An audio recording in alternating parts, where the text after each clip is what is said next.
What is up, y'all? Welcome back to another episode of the Two Game Podcast, where I am continuing my breakdown series of every episode of Star Wars Skeleton Crew, which you can find on Disney Plus. So we're going to break down episode number 3, and let's jump right into it, guys. On At-Aten, Wendell, Farah, Neil's mother, Numa, and KB's parents, Marie and Gary, are told by a security droid that due to the kids going past the barrier, it is out of the jurisdiction of the droids. Jod helps the kids escape the brig, but they refuse to leave without SM-33, forcing him to go back and rescue him, as Brinder Pranik identifies Jod as Silvo.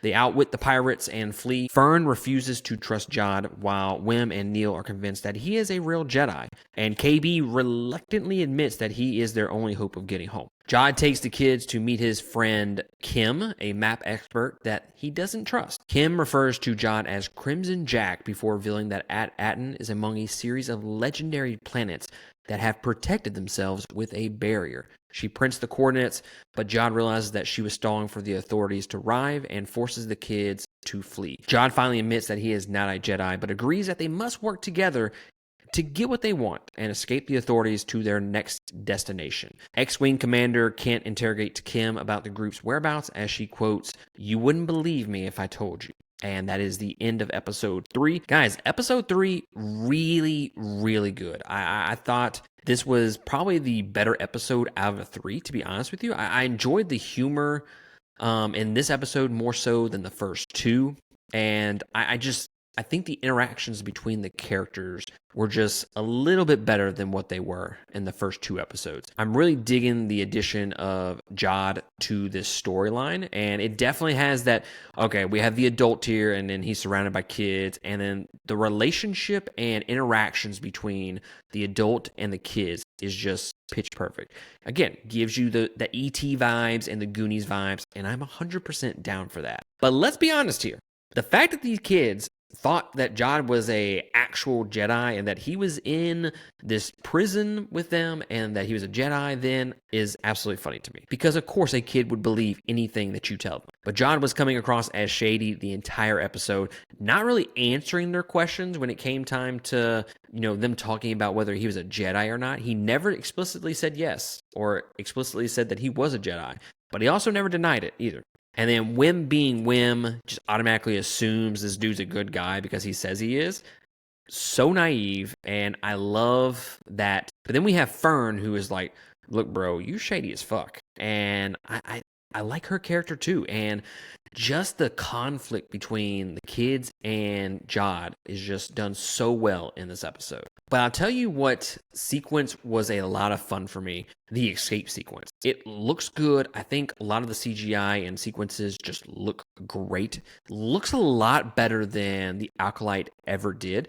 And I don't know if they just had a little bit more money to put into the production value of the show here, whereas they probably couldn't do that with the Acolyte. I don't know. But I will say this show looks 1,000 times better than the Acolyte. Just from like a set design perspective anyways, it just looks better. But that escape sequence was a ton of fun. One other scene that initially I was like, okay, why is this even in the show, Like, I'm not really digging what they're going for here. And that was the whole Silvo eating food. And at first, it was ridiculously long. Like, this is the type of humor that I do not like in any movie specifically, but I feel like in this show, like, it's definitely not hitting for me. But then you see Neil in the background rubbing his stomach, wanting to eat while Silvo is eating. And it's that, and then once I saw that, I laughed. It's the genuine humor like that I'm really enjoying about the show. Again, the humor is very subtle as well. It's like it's stuff in the background that if you're not paying attention, you're gonna miss. One aspect of this episode that I will say I do have a complaint about. It feels like there were several parts of this episode that felt very rushed, and that is a little bit of an issue when it comes to like these 30-minute episodes. 30, 40-minute long episodes, they really do rush through a lot of these plot points, and the story does feel a little rushed Specifically in this episode, maybe not necessarily the first 2 episodes, but episode 3, it felt a little rushed, especially when Silvo goes to the moon to meet Kim to find the coordinates of At-Aten.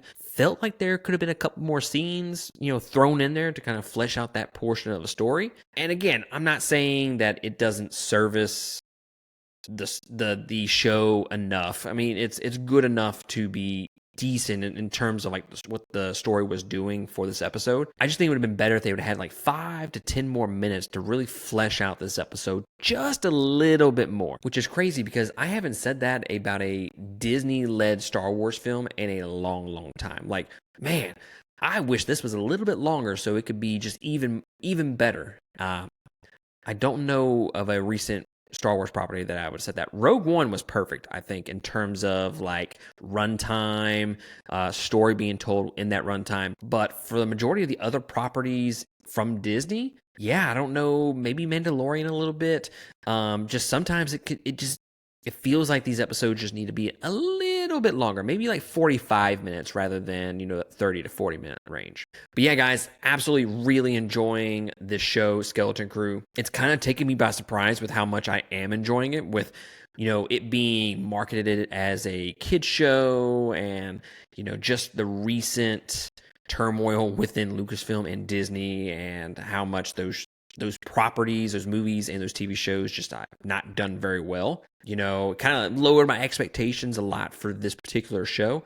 I don't know if that's the case, but I really am enjoying this show, and I can't wait to watch episode 4 and see how this story unfolds over the rest of the season. But guys, let me know down in the comments below of what you thought about episode 3 from Skeleton Crew. How are you feeling about the show? Let me know down below. And that's going to be it for me, and I'll catch y'all next week on another episode. Laters.